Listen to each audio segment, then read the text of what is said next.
Linux ని మనం proper గా అండర్స్టాండ్ చేసుకోవాలంటే ముందు మనం పర్మిషన్స్ ని అండర్స్టాండ్ చేసుకోవాలి. ఇప్పటిదాకా మనం ఫైల్స్ తో డైరెక్టరీస్ తో వర్క్ చేసాం. ప్రతి ఫైల్ కి ప్రతి డైరెక్టరీకి పర్మిషన్స్ ఉంటాయి. వాటిని చూడాలంటే -l కమాండ్ ఎగ్జిక్యూట్ చేసినప్పుడు ఈ ఫస్ట్ లో కనిపిస్తున్న పార్ట్ ఉంది కదా, ఇవే పర్మిషన్స్.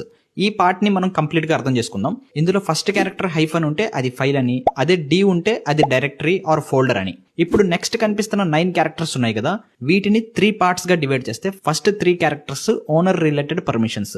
ఓనర్ అంటే ఎవరైతే ఆ ఫైల్ ఆర్ ఫోల్డర్ ని క్రియేట్ చేస్తారో అతను. And next 3 characters group related permissions.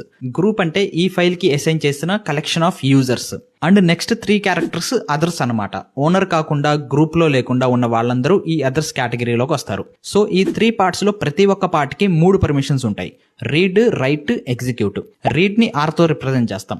Read permission తో మనం ఫైల్ ని ఓపెన్ చేసి చూడొచ్చు. అండ్ అలాగే డైరెక్టరీలో ఉన్న ఫైల్స్ ని చూడొచ్చు. రైట్ పర్మిషన్ ని డబ్ల్యూ తో రిప్రజెంట్ చేస్తాం. ఈ పర్మిషన్ తో మనం ఫైల్స్ ని మోడిఫై చేయొచ్చు, డిలీట్ కూడా చేయొచ్చు. అండ్ అలాగే డైరెక్టరీస్ ని క్రియేట్ చేయొచ్చు, డిలీట్ కూడా చేయొచ్చు. అండ్ నెక్స్ట్ పర్మిషన్ వచ్చేసరికి ఎగ్జిక్యూట్. దీన్ని మనం ఎక్స్ తో రిప్రజెంట్ చేస్తాం. సో ఇది స్క్రిప్ట్ ఫైల్స్ కి హెల్ప్ అవుతుంది.